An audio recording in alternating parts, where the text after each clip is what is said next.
Yeah, I'm leaving tomorrow to head to Dallas. Nice.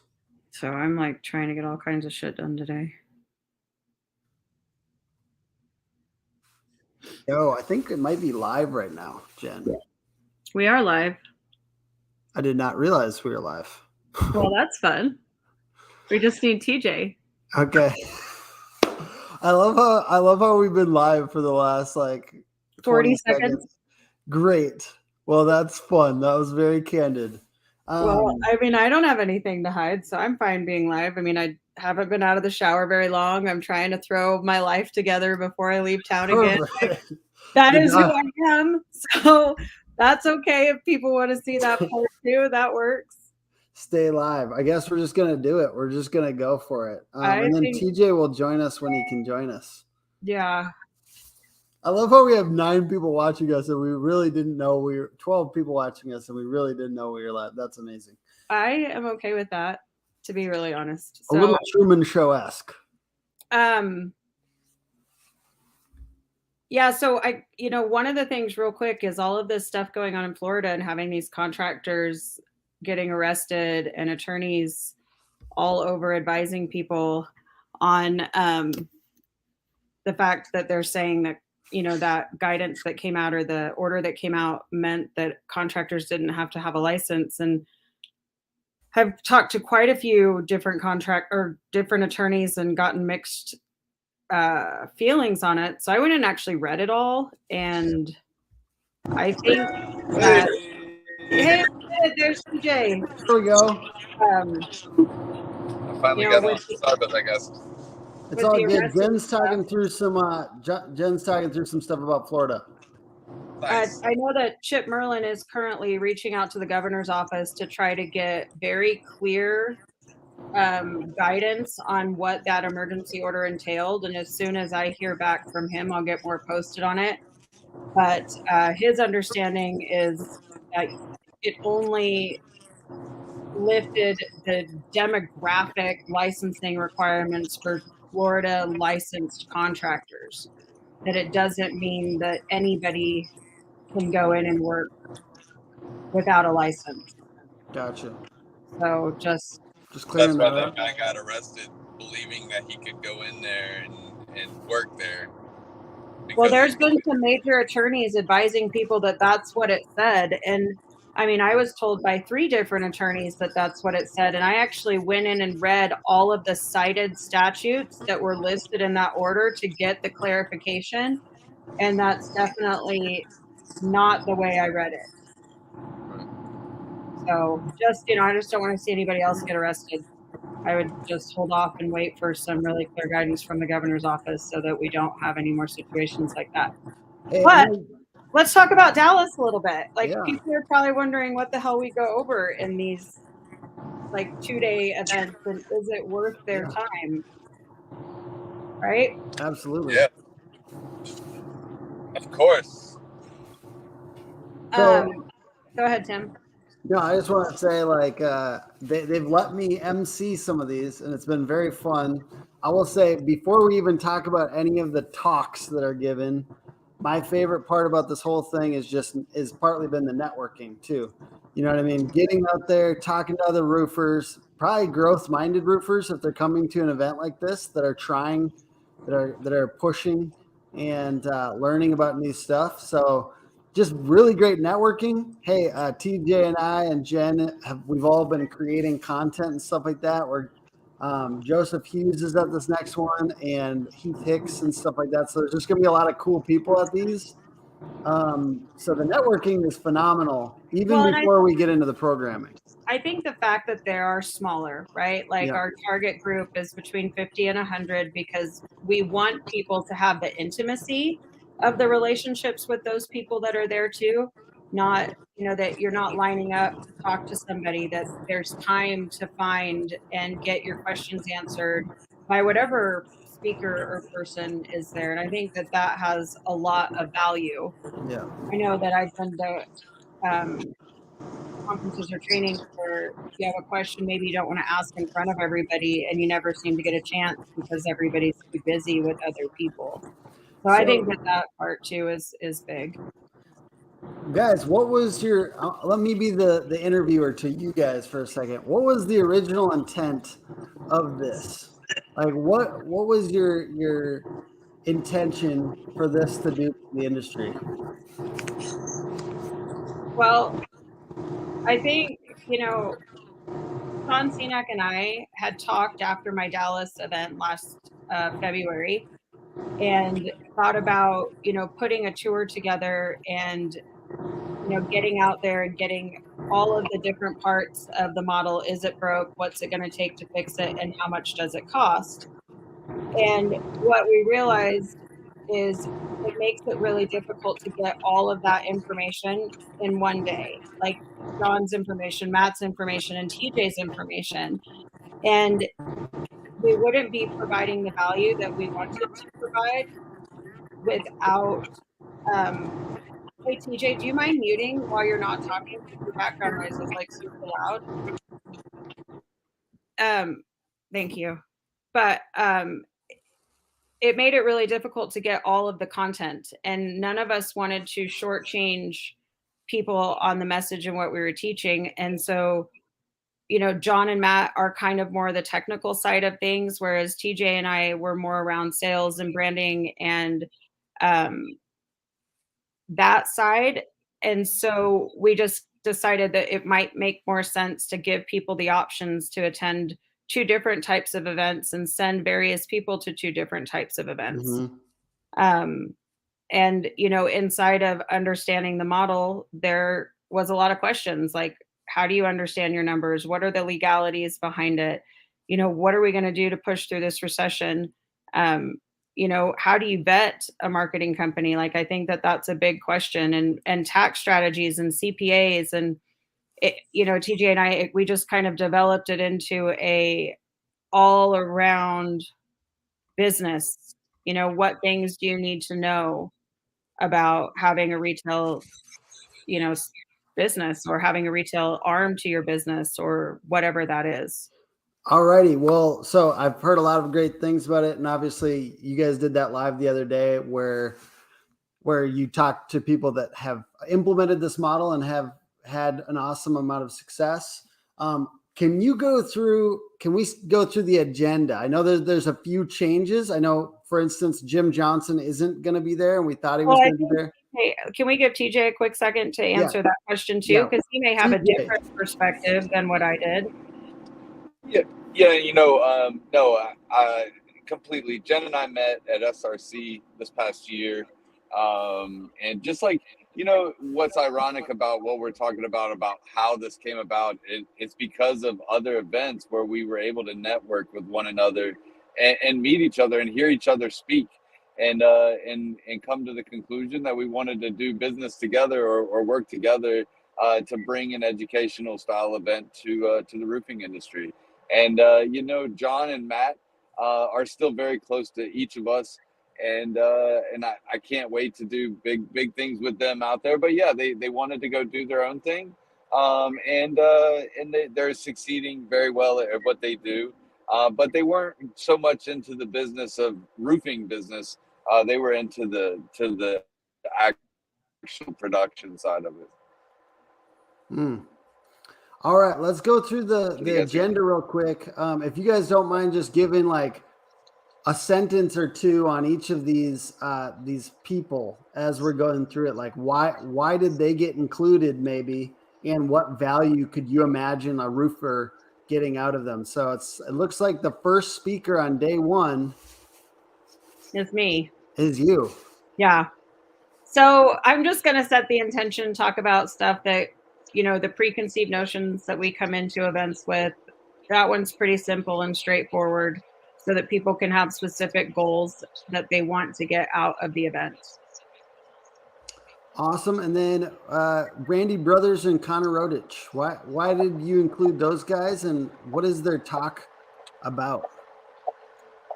One of the things I realized is TJ and I would be exhausted if we spent 2 full days or even 1 full day up on stage teaching everything. And there are lots of industry experts out there.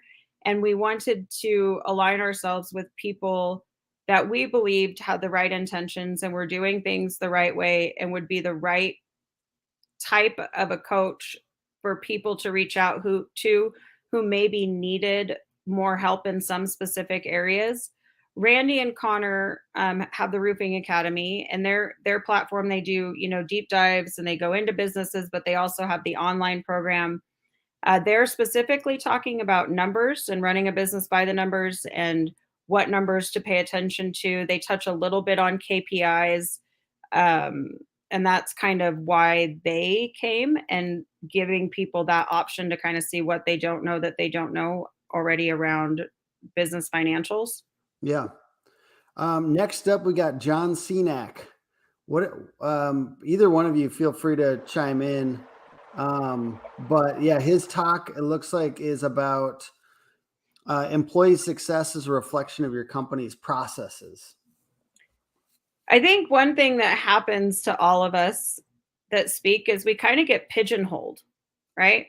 Like people think John Cenac is only around discontinued shingles or only talks about that style of things. And John's a very dynamic speaker, very intelligent. And when I went to him and asked him if he would want to participate in Dallas, I wanted him to participate not inside of that capacity. Like I wanted him to showcase himself in a different way. And so he was actually, this is, I guess, part of what he teaches when he goes into companies and does deep dives. And I'm really excited to have him show a different side, to a larger group of people.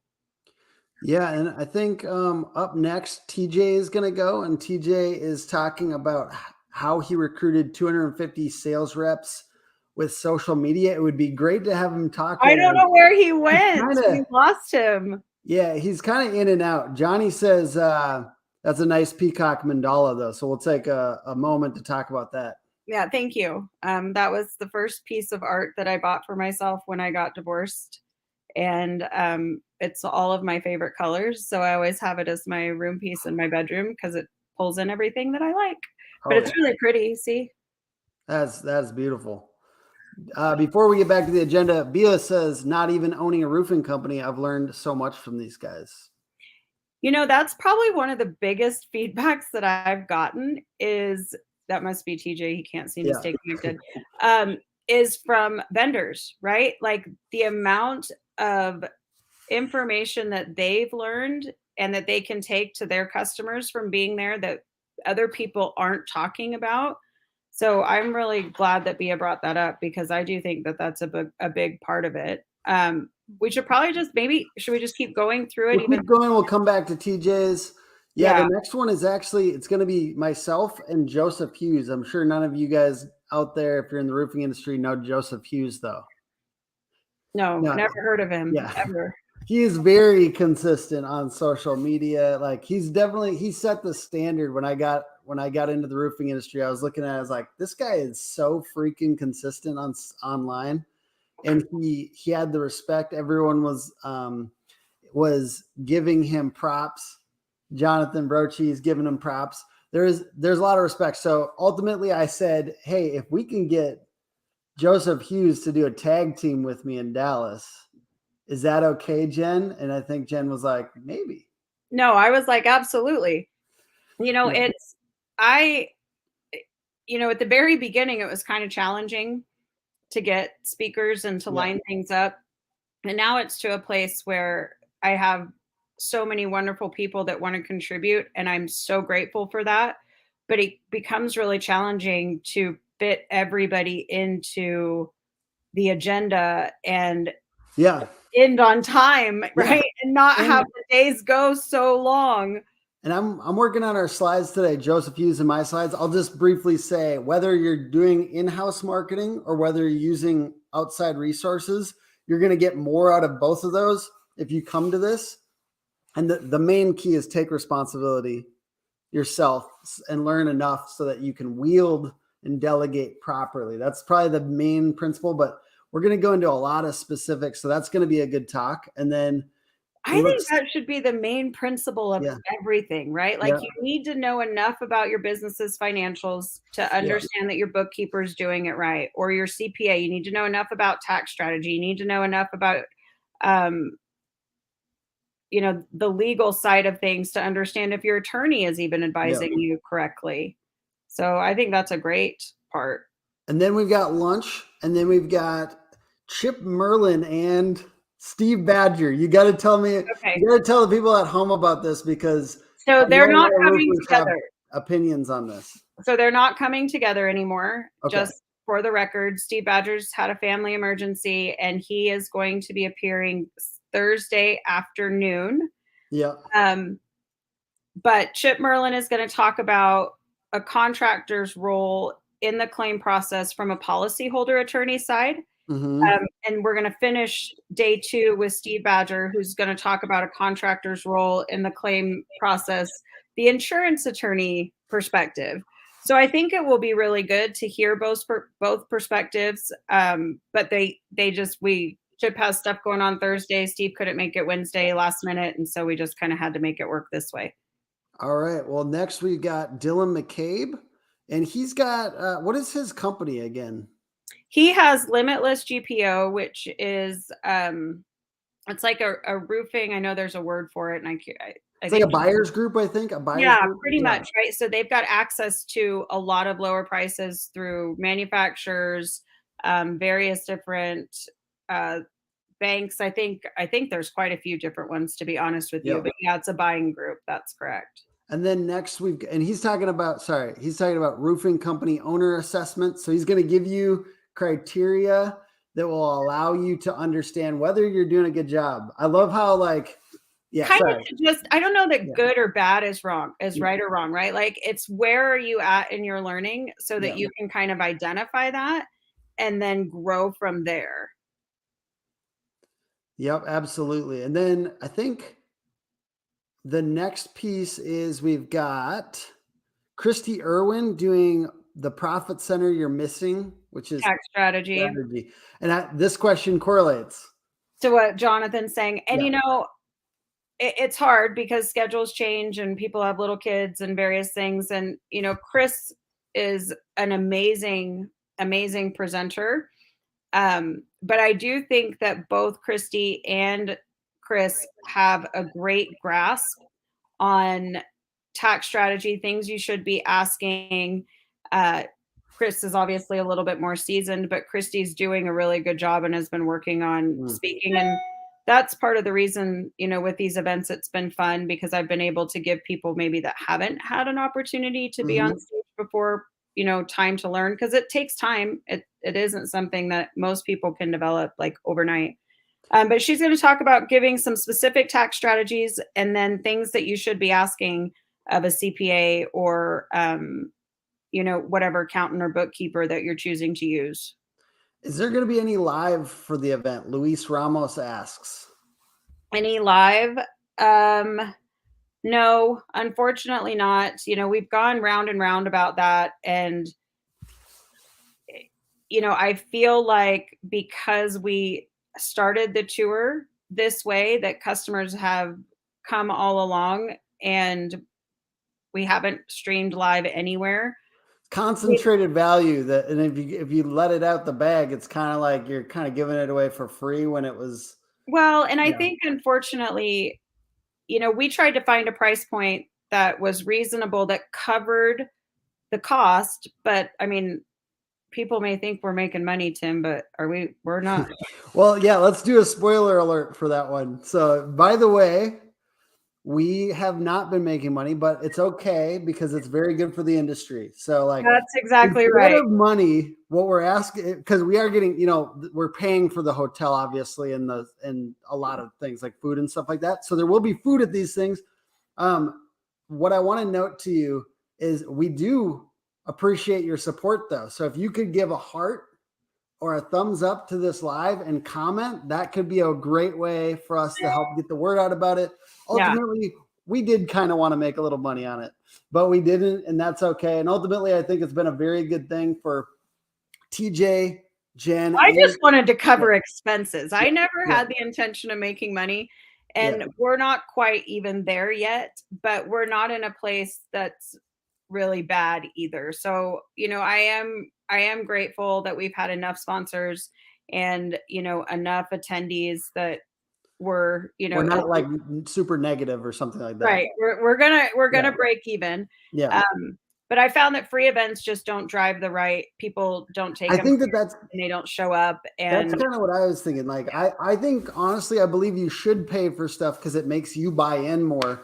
I think that that's good. But nonetheless, let's get on to the next one. We've got Chris Irwin, then we got Travis Harvego from Roofle. If you know about Roofle, comment below, or if you have any questions or wherever it is, comment. So I just integrated Roofle into my website, and Yeah. I am super excited to, one, run some promotions around it, and two, I love the reason behind Roofle. I think a lot of Mhm. people don't understand exactly what Roofle is, and there's a collapse that they're, taking over the industry and they're going to put everybody out of business.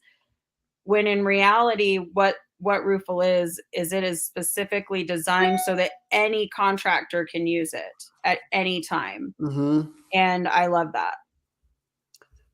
Hey, I just want to note that a lot of the vendors, so real quick, commercial. Sorry, we're going to be right back to the content. Commercial, a lot of the vendors, a few of them have said like some of them are smaller, maybe that wasn't what they're looking for. On the other hand, there's been a lot of people that have like Ugly Roof, for instance, which we now love, which a bunch of kind of influencers in the industry now love and are talking about all over the place. There's a lot of they've closed a lot of business. They've had a new client of every single one of these events. And John also just said he liked Chris so much that he hired them in all of their businesses. So they hired tax consultants. So there's a lot of it's been good to network and it's been good to be part of this for a lot of reasons. A tax consultant, getting new vendors at these things, you can go and actually talk to them and maybe give them a little, look them in the eyes and say, is there value here? Those types of things. So yeah. Anyways, somebody says they keep hearing about Roofle lately. People are swearing by it. Well, if you're curious, I would definitely come because you're going to have the opportunity to talk to the CEO. Yeah. Roofle will no longer be selling roofs direct to consumers and starting, I believe, by the end of October, meaning everything is solely for contractors and what contractors can implement inside of their business. The pricing is reasonable.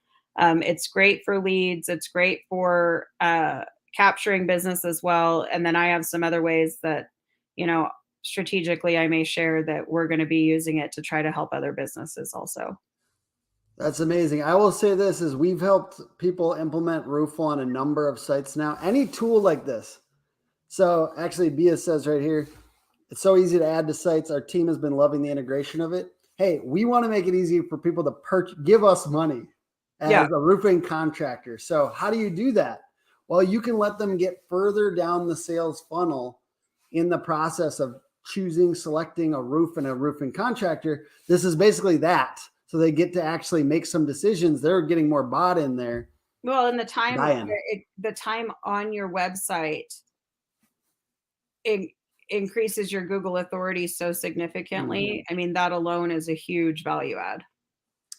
Absolutely. And so we're going to know a lot more in the next few months, next year. But if you wait to do Roofle for a year, there's a lot of contractors that are going to be ahead of you. And a lot of them came to the One Industry event. And now that's exactly where they've learned about it. It's crazy. There's little things like this that you might take away from this event that are going to put you head and shoulders above and beyond where your competitors are. So these are reasons to attend things like this, not just this one, because I think some people might not be in Texas or not want to fly out at the spur of the moment, but you need to be at events to get the cutting edge stuff. Now, you may not think you need it. Some people make $3 million and think that they're like the top. You know what I mean? You don't need anything at that point, right? What you need to know is a lot of the people here at this event, there's roofing contractors that are at 10 and 20 that are not satisfied, that are keep on pushing. Deshaun said it best in Charlotte when he said, change isn't necessary, but survival isn't, but survival is optional, Mm, there you right? go. Like, and the world is changing, the industry is changing, the demographics that we sell to are changing. And it's just something that Yeah. people have to stay abreast of so they can powerfully choose what they want to do and what they don't. I like to always insert a little snippet about the millennial brain right here, if you're not a millennial, which is that the millennial brain doesn't want to talk to salespeople as much as maybe like a little bit older people like are kind of used to that. Like And my I age would, of people, what's that? like my age, us Yeah. Gen Xers. Yeah. Yes. So you can kind of note that like you're gonna need to find ways to have them interact with salespeople less Oh yeah. if you want to compete. Yeah. It's just, and it doesn't have to be the only way you do business. No. That's, I think, one of the things that people learn when they come and learn a little bit more about it is that there's just more to know than what you think on the surface. So then we go to happy hour, right? Yep. And GAF Energy and Beacon are sponsoring this happy hour. So we're going to do about a 15 to 20-minute presentation on solar shingles. And I know a lot of people have seen the Master Elites out there installing them. What's the technology behind them? What's the rollout, and the expected rollout as far as to the rest of the country, all of those types of things. So I'm actually really excited about that because I know I personally have had questions about GAF solar shingles. Mm. And I think it'll be really good.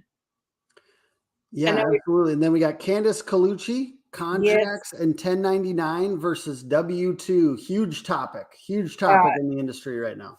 well, we're seeing it, right? Like there are contractors that are being audited based on their 1099 W2 that don't truly understand what the legalities are, what that checklist is that that comes out when you get an audit, and they don't call the contractor, they call the 1099 independent contractor employee, whatever, and they ask them all these questions. And if there's a certain percentage of them, if you're not within that, it's an automatic fail, and now they can go back and audit you 3 years. And we just want people to do it right. Like there is a legal way that you can 1099 people. You just have to have it set up the right way so that you don't leave yourself in a vulnerable position.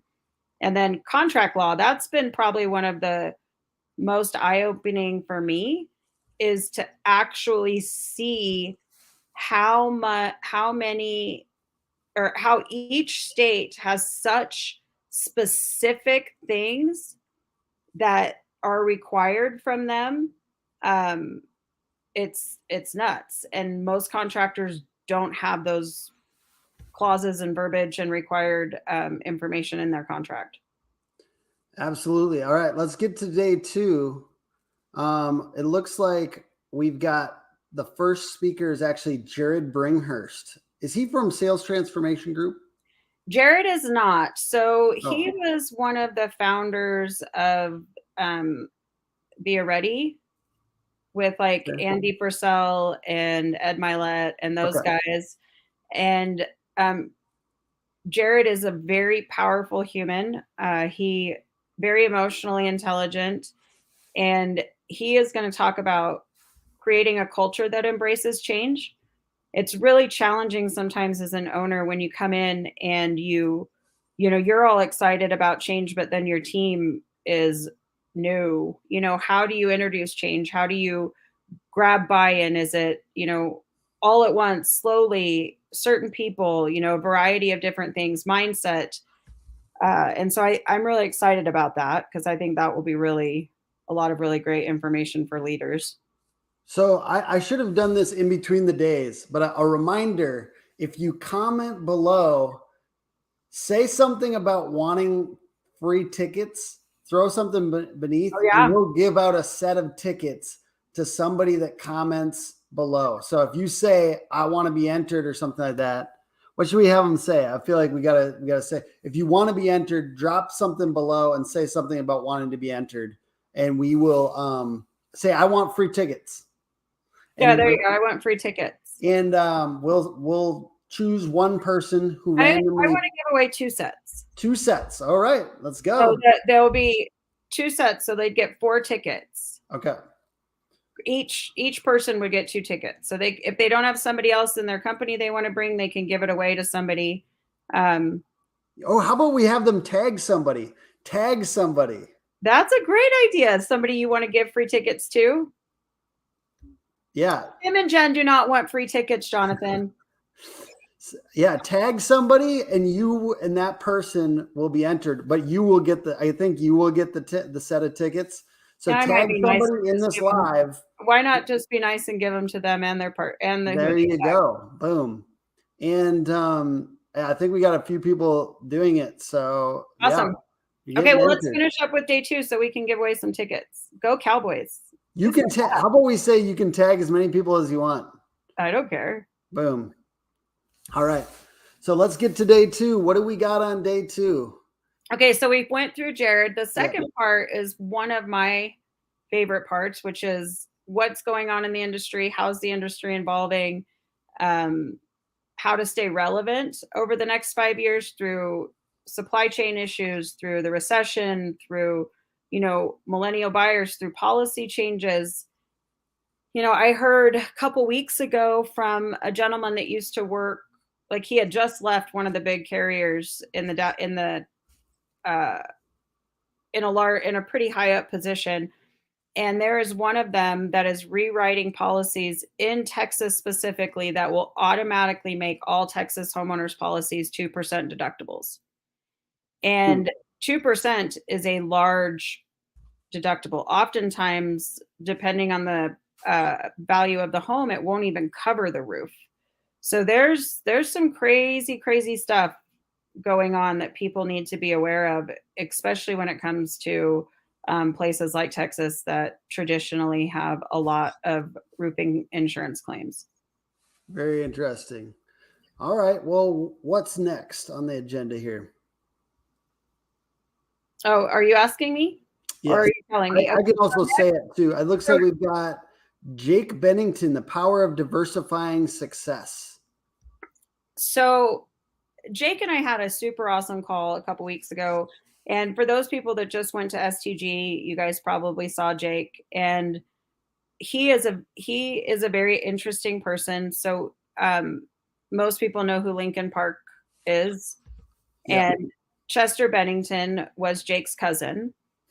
And one of the things that we spoke about is how when people find success or have goals, we tend to have them all in one box, like all of our eggs in one basket. Our identity and our success are tied around our business, or our identity and success in Chester's case were tied around record sales and the popularity of Lincoln Park. So when you are a leader, it's important to diversify where you're tying your success into, that you have goals in your family, you have goals in, spirituality or whatever that looks like for you, fitness, so that if you fail in one area, it doesn't feel like your whole life is a failure.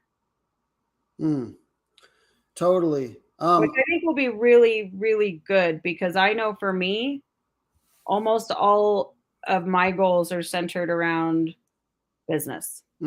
Same. I've been like Deshaun Bryant, by the way, he was in Orlando and my wife was there. I had COVID, but we decided to bring him up to our office. So he got speaking here. He got more business and we made content with him. We paid him to come up to Minnesota and talk to our team because he's badass. He is badass. And he like left our team just like in a good mood all the rest of the week. And he talked about a mantra. So one of my mantras is around, I give my all at work and I give my all at home. You know what I mean? Like that mindset of giving your all everywhere, not just because I naturally am very motivated at work.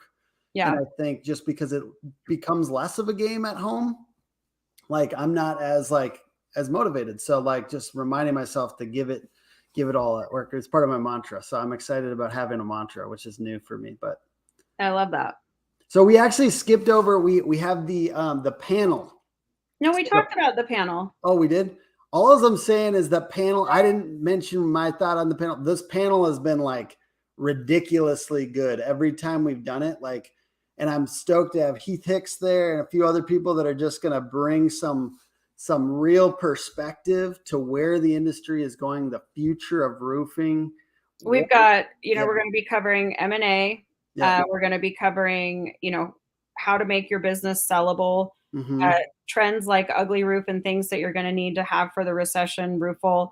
Yep. And then we're going to talk to maybe, I know for sure Heath Hicks, and I've got a couple other business owners that are, larger volume owners in that area that have sustained a recession and want to talk about, how you leverage those, the economic times and the opportunities and kind of go and grow from it.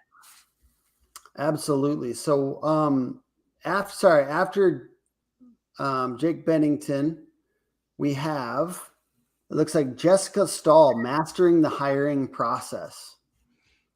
So Jessica's awesome because she's an organizational psychologist, right? So people are like, what does that mean? It means that she specifically specializes, I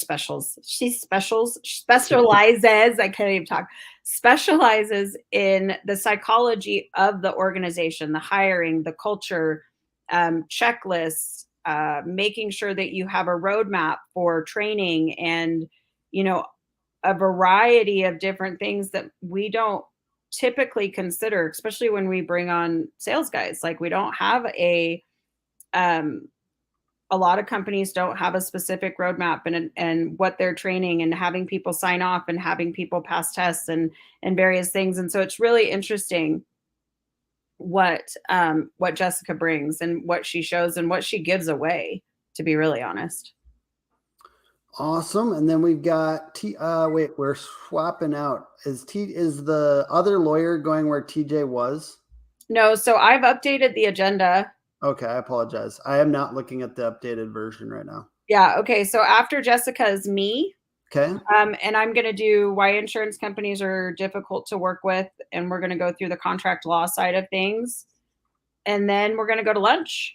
And Captain will do a little presentation at lunch that kind of talks a little bit more about what is Captain, what services they provide, and how a contractor could utilize Captain.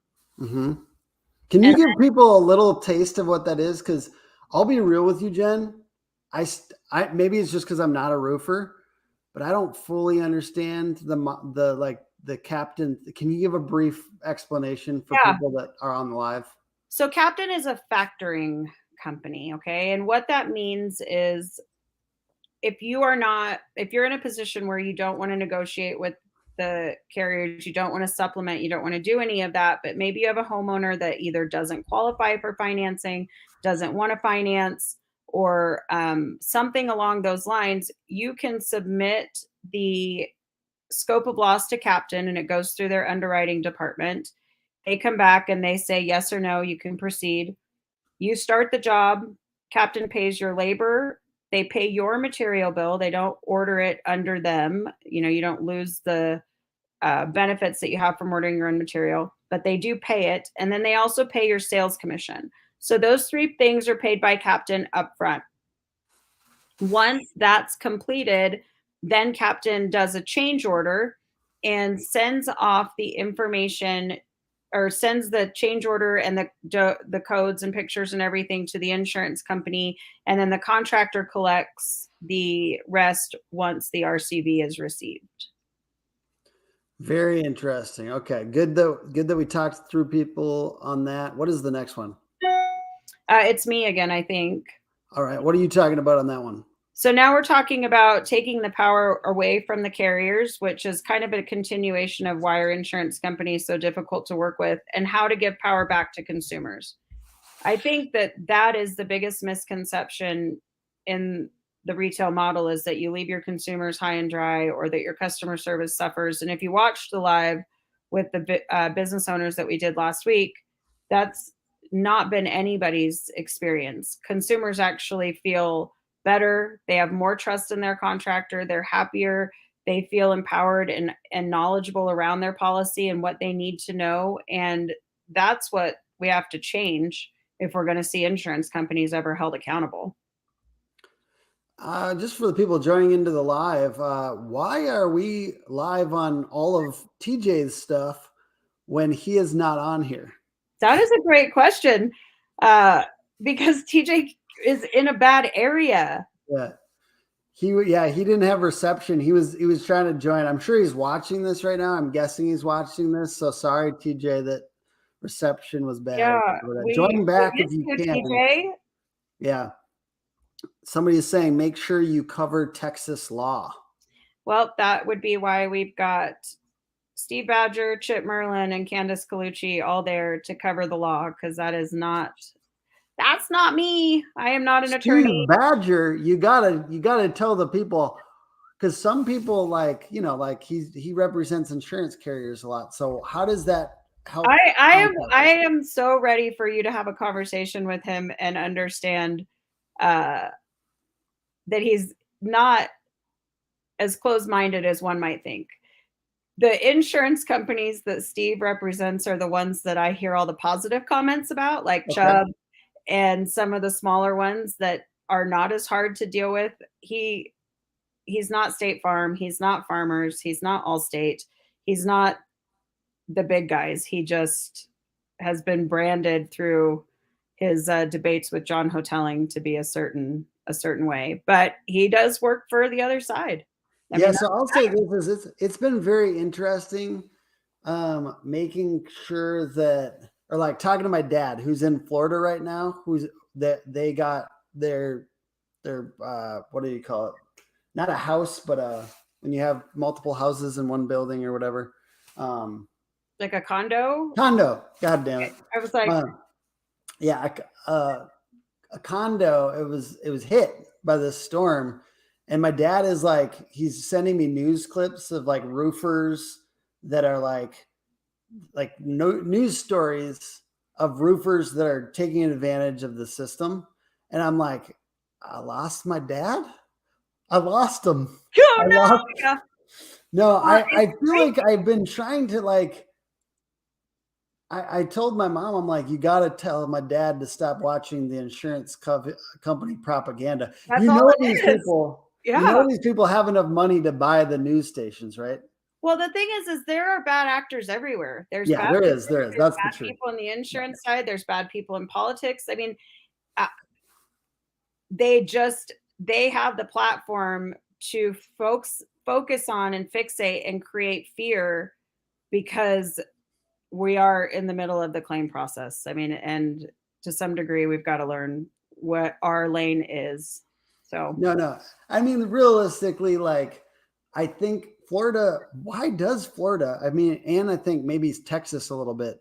There's some like crazy outlier roofing companies that are doing unethical things. I'm sure that's all over the country, but I'm just saying there's like kind of a bad rap in Florida. Do you know why that happened?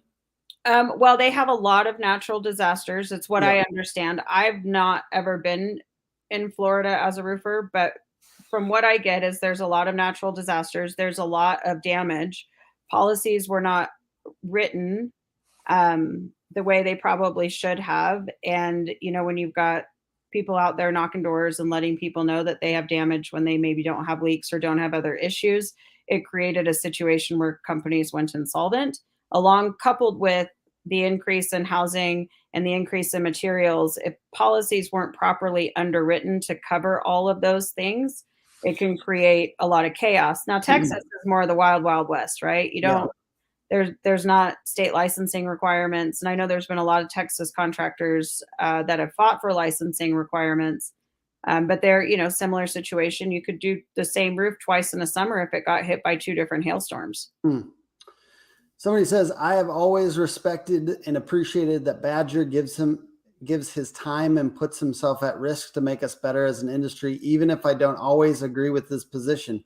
Well, that's a mature way to think, Facebook user. That's kind of how I look at it. Steve and I've had lots of arguments. Like, I don't agree with everything that Steve has to say, but I do appreciate that he will take his time and educate anyone who wants the information to help them before he's out to just go after people. And most people don't know the majority of the people that he has to send letters or send information, send something off to, is because another roofer turned them in. All right, you got who do we have up next here? Let's cover the rest of this agenda real quick, and we'll get to any other questions. So if Well, you have after questions, me, drop it below because it will allow us to have a little bit more to talk about. If you have any questions about the yeah. event, what the original intent was, what it's grown to, what it's what's in it for you as a roofer. If you're coming, we're trying to give you all the great stuff. But if there's something that we didn't miss or we didn't cover, drop a question below. So after that, then it will be John Abernathy, who owns Dave Summerly. Just I don't know why they all say Facebook users and don't say people's names. Yeah, I would have been. I can't tell who anybody is other than Facebook users. It would have given a lot more credibility to that comment had that been called out as David Summerly, the David Summerly. I think it's because we're broadcasting through TJ's. And yeah, we're not, maybe I don't know, but yeah. So John Abernathy is going to talk a little bit more about how he's used the retail model to grow his business. He's 80% over same period next year, and having consistent cash flow and not negotiating and using cost incurred has allowed him to add other streams of revenue into his business. And honestly, they're just blowing up. Yeah. And with this model that we're talking about. Crazy. I know. And so then what's the last thing here? Steve Badger. So if you want to, what is Badger going to talk about? I cannot say I know Badger's a great guy. I actually think it will be interesting. Yeah. So we're going to hear Chip Merlin's perspective on a contractor's role in the claim process. And then we're going to hear Steve Badger's perspective on a contractor's role in the claim process. And you'll be able to ask both attorneys questions. Chip will not be there Thursday, and unfortunately Steve can't be there Wednesday now. But I do think that there is a role, obviously. I'm curious to see how different their views are on what that role actually is, to be honest. Yeah, and so after that, are people hanging out for a bit? It ends around 4:30, it looks like, or something like that. So it ends at 4:45. I'm sure that we'll all be there to take questions. Steve will hang out and take questions. If anybody else has, and something else that they want to talk about. And then most of the time people leave, though, really. And it's over. Quick question from Luis. He says, guys, do I need to be licensed in Texas to do roofing? Well, that would be a question for a Texas attorney or a Texas licensing official, because I do not know the answer to that. I don't Texas know. Roofers, school us. Do you?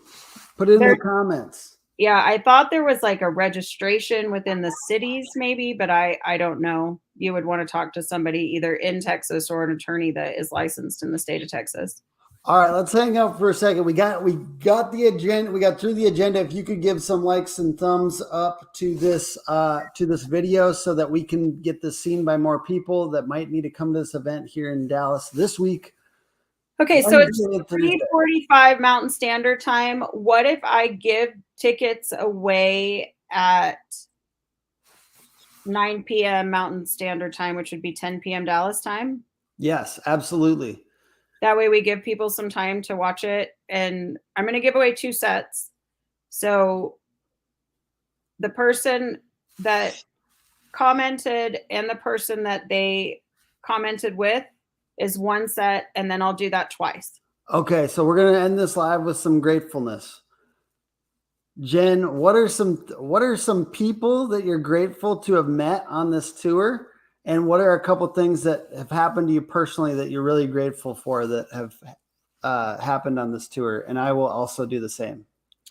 Okay. I don't know that I could limit it on people. You can go through a few, but just like some people that you're grateful for and some things you've learned that you're grateful for or something. Okay. So I'm incredibly grateful for all of the attorneys and people that, and honestly, every speaker that is doing this, nobody's paying to play. Nobody's speaking. I'm not paying people. They're not, it's unbelievable how many people have sacrificed their time, their money, to get this education out there. From a personal learning standpoint, I learned a lot about myself and what I could handle and what I couldn't handle, what I can endure and what I can't endure. I've learned a lot around, being intentional on my time when I'm home and focusing on the things I need to focus on, and being intentional on the time when I'm on the road. And it's been, it has stretched me in ways that I didn't know that I was able to stretch. As far as specific practical knowledge, I learned a lot from you guys as far as some things that I was missing when it comes to my website. I learned a ton on the panel every single time. There's always somebody different on the panel that is amazing. Most of the speakers I knew or had a previous relationship with or had heard them speak. So I think those are my bigger takeaways. Cool.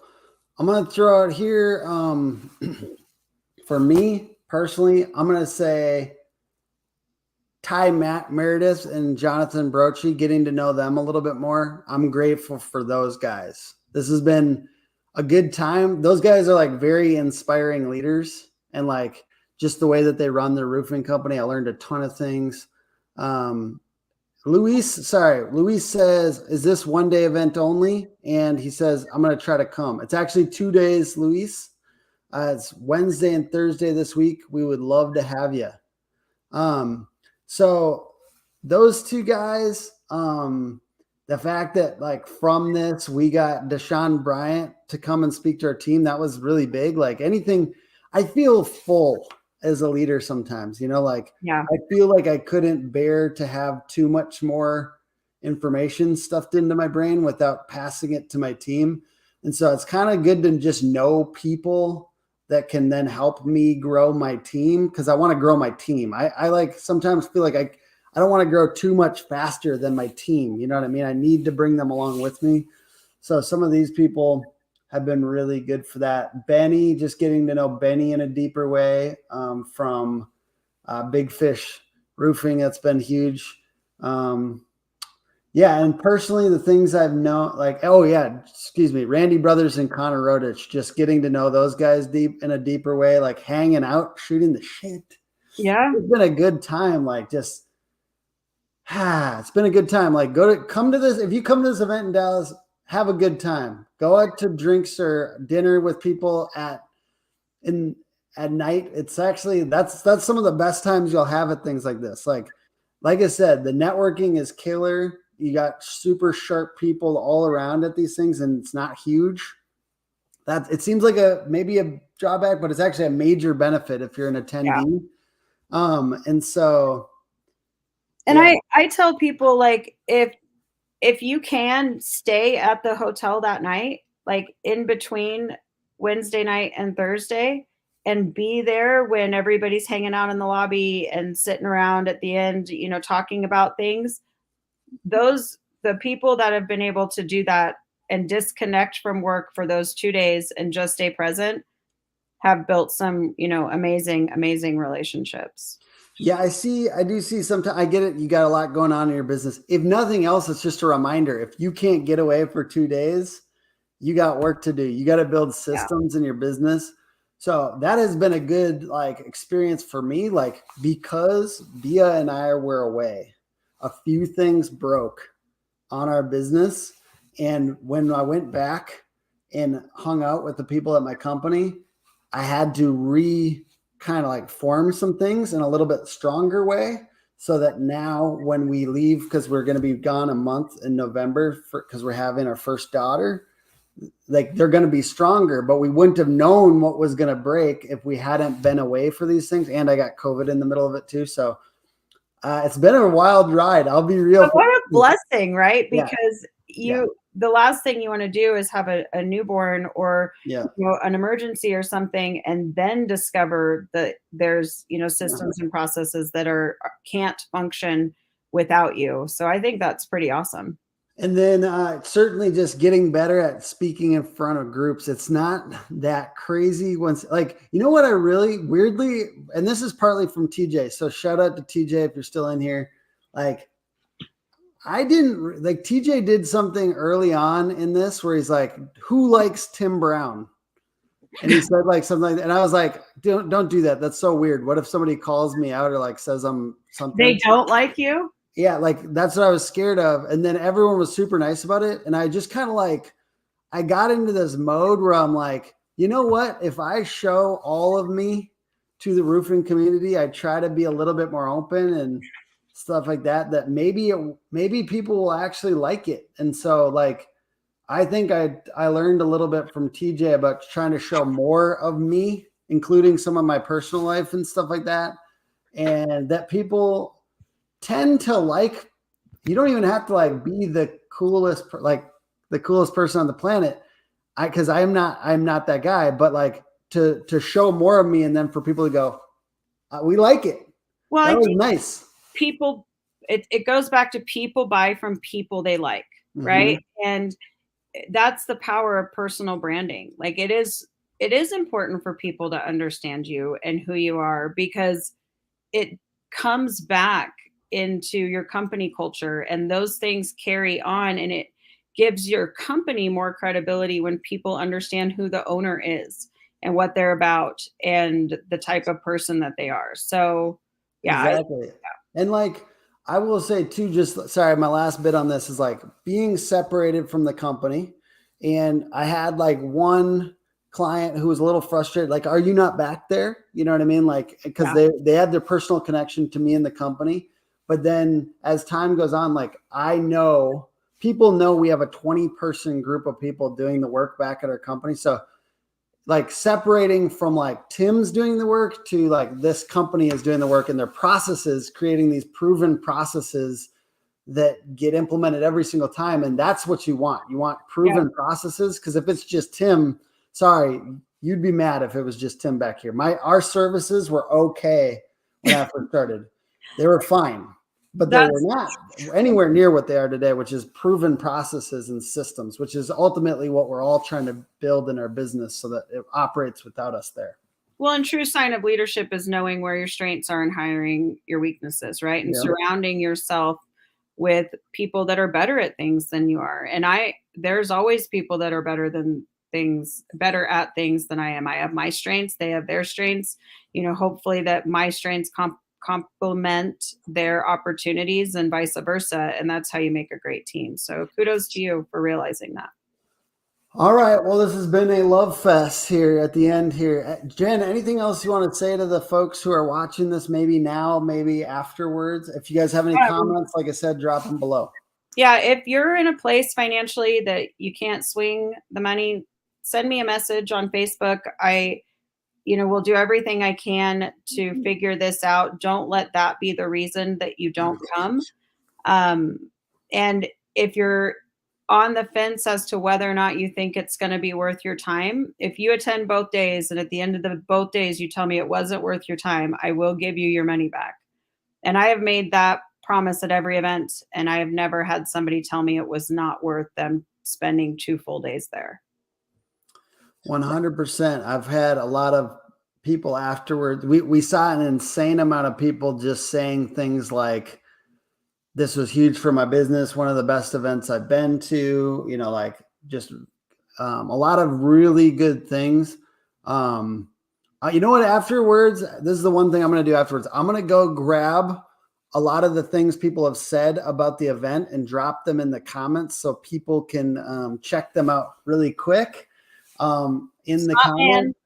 And you know what? I'm happy to be part of it. It's been really good for our business. We've got a couple new clients from it. And so thank you for letting us connect with the industry in a new way. And Jen, I hope you have a great day and see you in Texas in a few days. Yes. And I couldn't have done it without you guys. And I know that TJ couldn't have done it either. So, all right. I will talk to you guys soon. Thank you. And I will draw names it's 4:00 in 5 hours. All right. See you guys there. See you later. Tag your friends. Bye. Bye.